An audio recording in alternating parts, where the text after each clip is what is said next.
Yo, what is going on, Internet? Another video coming at you from Washington Football Report. This is JD. Let's dive right into this. So, if you didn't watch it last night, it was kind of a big game on. It was the Super Bowl. And the Tampa Bay Buccaneers won. I want to talk a little bit about this because, God, I was watching the game and I thought it was going so well in the first half, and just hearing all these people whining and chirping and whining about officials. Like, I got to comment on this because it's football related. It's not Washington football related, but it kind of is, and I'll get into that at the end. It is Washington related in this regard. It's football related, so I'll talk about it.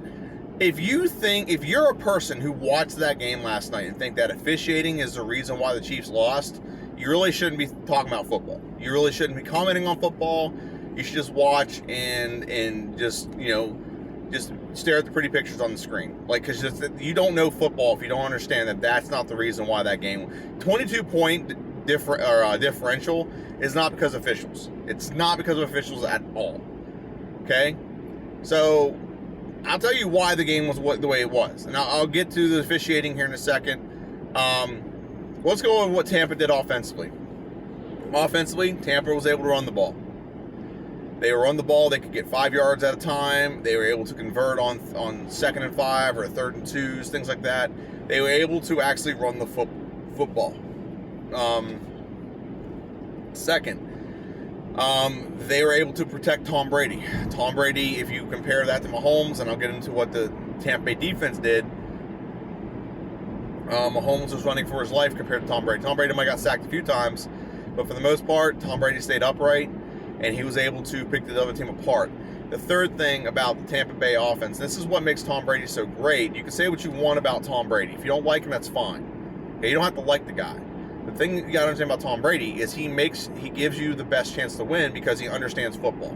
He's not the greatest at football. He's not the greatest, like the GOAT, greatest football player of all time, which you can argue that with someone else, but he's definitely the best quarterback, and here's why he's the best.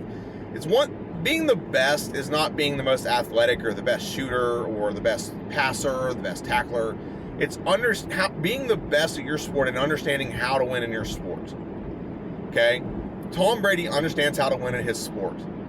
He went to a team that, with Tampa, the biggest losingest franchise of all time in all the major sports in America, football, basketball, hockey, and baseball, Tampa Bay has the lowest winning percentage in the history of their franchise. Okay?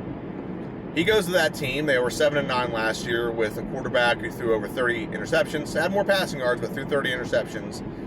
And he turned them around instantly. He has a coach in Arians who wants to do the risk it to get the biscuit, like throw it deep all the time. And then Tom Brady comes in, okay, that's fine, we can do that, but also we can take this check down because if they're taking that away, we have these other options here. And the fusing of both of those mentalities led to a very potent offense. You have Mike Evans, Antonio Brown. Both of them can go shallow, they can go middle, they can go deep. You have your tight ends can go shallow, middle, and deep. And then you also have the checkdowns with the running backs. You can go shallow, middle, and deep. And they were able to hit you at all three levels. And they were able to run the football. And when you add that up, it's a very potent offense that's hard to stop. And that's one of the reasons why the Buccaneers were up so much in the first part of the game. In early parts of the game. It's just a hard offense to stop when you have to stop all I want to say all four of those levels, and you can't even get to their quarterback.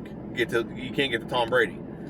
And then you look at the defensive side of the ball, which I think the defensive side, you can't really give the MVP to a defense, but the defense should definitely be considered to be the real reason that they won this game. I mean, if they just gone for a field goal during that second that goal line stand, that's all they needed to win this game. They only needed 10 points to beat Tampa's 9 or the Chiefs 9. By the way, my prediction of the game, if you follow me on Twitter, you would have seen it was 31-30 Bucs, and I had the Bucs dead on. I'm not gonna lie, but the Chiefs kind of disappointed me. I thought they'd get the 30. I thought they'd mount a comeback to get 3 straight touchdowns. They get a 2-point conversion, a 1-point conversion, get 15, and then get a touchdown, and then go for 2 and not get it. And that's how I thought the game was going to end, with not converting that 2-point conversion. That's how I thought the game would go, but it didn't. But here's what the Chiefs defense, or the Buccaneers defense, did to the Chiefs. First off, the Chiefs could not run the football. Vita Vea and Ndamukong Suh are the 2 defensive tackles on this team. and you just can't run on them. It's very difficult to run on them too, no matter who you have. I think they're one of the few teams this year that did not give up a 100-yard rusher, or they gave like one or two maybe, but they're a really tough defensive team, especially the front four. They're just fantastic, and you have really good linebackers in White and Davis. So when you have a front four and then you have really solid linebackers behind them, you're just not going to be able to run the football. So it automatically right there made Kansas City a one-sided team. Second thing they did was they got after Mahomes. I think the stat was in 56 dropbacks, Mahomes got rushed 30 times. I mean, that's more than half of his dropbacks. He's like running for his life. And I watched this. My wife's like, "Damn, they can't block. They can't protect him. You're not going to win a game if you're not protecting your quarterback." I'm skipping through just to make sure it doesn't time out on me. And then so that's the two things that happened. And then the third thing was, and if you watch the game against Las Vegas that the Chiefs had this year, it's the only game this year the Chiefs lost where Patrick Mahomes started.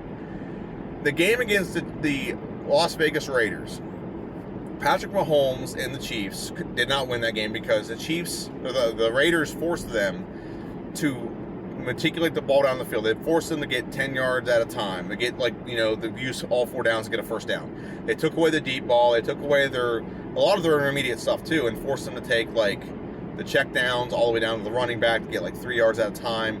And the Chiefs just weren't patient enough to fulfill that and win. There's not a patient enough team to do that, and that's, as much as I think Mahomes is a very good quarterback, and he's the best quarterback in the league right now. I think him and Rodgers are 1 and 2, and then Tom Brady's right behind him.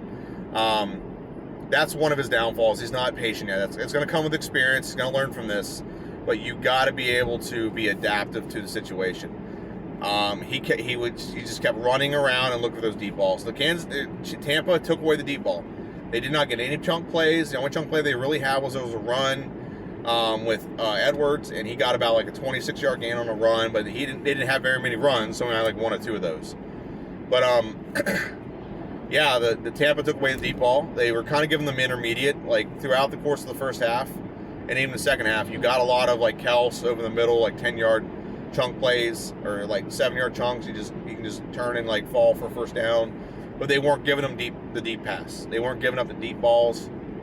And I think that's defensive strategy right there. They were giving them the check down, but Mahomes in Kansas City just was not patient enough to take the check downs and move the ball down the field. And that's where you have the huge difference between Mahomes and Brady.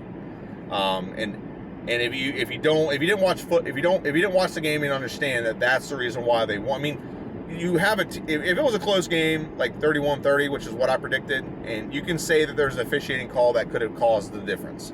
I get that. I can understand that. I can agree with that. Okay, maybe I wouldn't think that that's the reason because you still have time to make it up from the first half, but I could agree that could have been a factor in the game going one way or the other. But 22 points, the officiating had nothing to do with that. The officiating did not have anything to do with the fact that Mahomes could not get the ball in the end zone. It didn't have anything to do with the fact that they couldn't run the football. It had anything to do with the fact that they couldn't protect Patrick Mahomes. Okay, and it also didn't help that because they couldn't protect Patrick Mahomes, they were only putting 3 guys in the passing routes. So if Tampa's bringing 4 guys, okay, if they're bringing 4 guys after the quarterback, they're leaving in 5 linemen and then bringing an extra tight end to help block. You're only having pretty much 3 guys or maybe even 4 in the passing route. You have 7 guys defending. You have the right scheme. That's a recipe for disaster for the Chiefs, and that's what happened. They never adjusted, and that's the reason why the game ended up what it was. I'm just making sure that this doesn't time out on me. Now I'll talk about the officiating. So I don't think the officiating was that egregious at all. I thought there were some questionable calls. There's 2.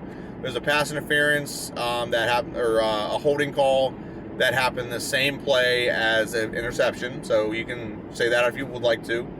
You can say that if you'd like to. I think that the holding call was justified.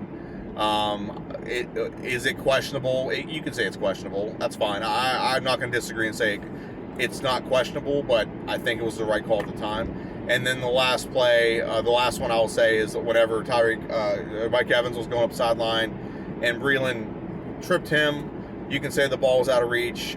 You still tripped him. You don't touch him. If you're going to fall, don't touch him. Okay? A lot of times they actually teach you if you're falling down as a corner to actually grab the guy. because that way you're not giving up a touchdown. And he hit his feet, he knocked him down, and that's a penalty. That's just the way the world is. Okay?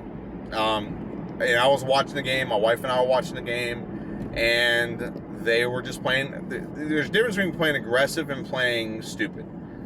If you're playing like Tampa Bay played aggressive, they were hitting them hard. They were arriving with the football. They were being aggressive on attacking the quarterback. They were being aggressive attacking the run game, so on and so forth. There's just a lot of ways in which they were the aggressors, okay, in which they were being physically aggressive. Kansas City was trying to be aggressive in a sense that they were just they were just holding, and they thought they'd just get away with it because they're Tampa, or they're the Chiefs.